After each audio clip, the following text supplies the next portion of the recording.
Welcome to the Fielder Report. Today I'm at the amazingly beautiful Dallas Arboretum and it is in bloom. But believe it or not, I'm actually not here to talk about what you might think. Diamonds, they say, are a girl's best friend, and today I get to talk with one of my dear friends, Britt Harless, who created an amazing line of jewelry inspired by nature itself named BAHZ. Come along with me and take a look at some exquisite pieces that you will adore.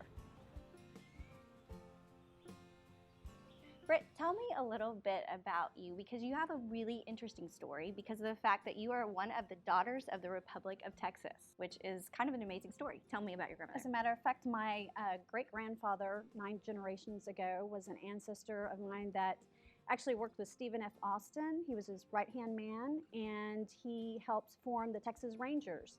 And my great-grandmother, his wife, actually was the first lady to receive land grant in her name only. So. Amazing. So that is true. Texas royalty like no other.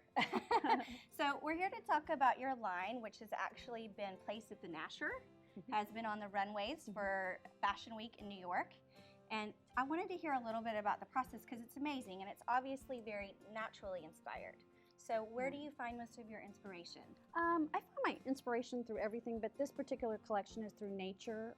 Abstract trees. Trees mean a lot to me. They signify strength, resilience, protection, and then also imperfect beauty to me is the most beautiful. So yeah, that's what this collection is about. So Britt, this is a cabochon, which means it's that kind of smooth finish, correct? Yes. And so the opposite of that would be, say, a faceted stone. Right. Let's say in this piece right here. Where you can see the different angles and markings on this one. These are just, cabochon are just very smooth and round. You can still work with precious stones just like you do with faceted. It's just a little bit different variation on how they're formed. And tell me about this piece, because I know it's very special to you. It's a very special piece. Yes. I'm on the board of Fashion Group International, and we honored Jerry Hall. And on this piece, we got to talking, and she is a Daughters of Republic of Texas member as well. Awesome. So I created the Yellow Rose of Texas for her, and the little diamonds signify her children. She has 4 children each, so that's what that symbolizes.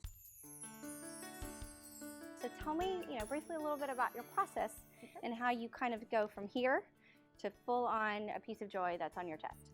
I hand sketch all my pieces.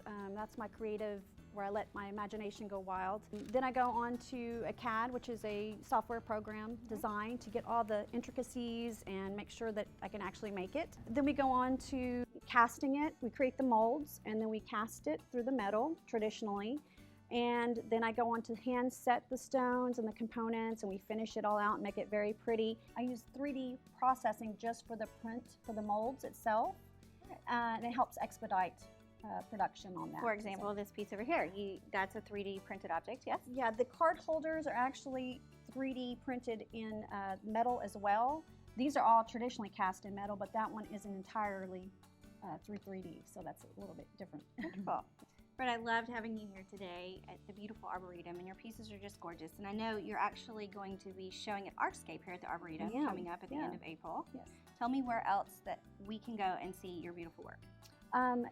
Like you said, we're going to be showing at Artscape, which is April 27th, 28th, 29th, and you can find me on BAHZ, BAHZ.us. And I will also be showing my work at Ritz-Carlton the day before Mother's Day. Wonderful. Well, I can't wait to be at all of them. Thank you so much. Yes, of course. And that is the Fielder Report.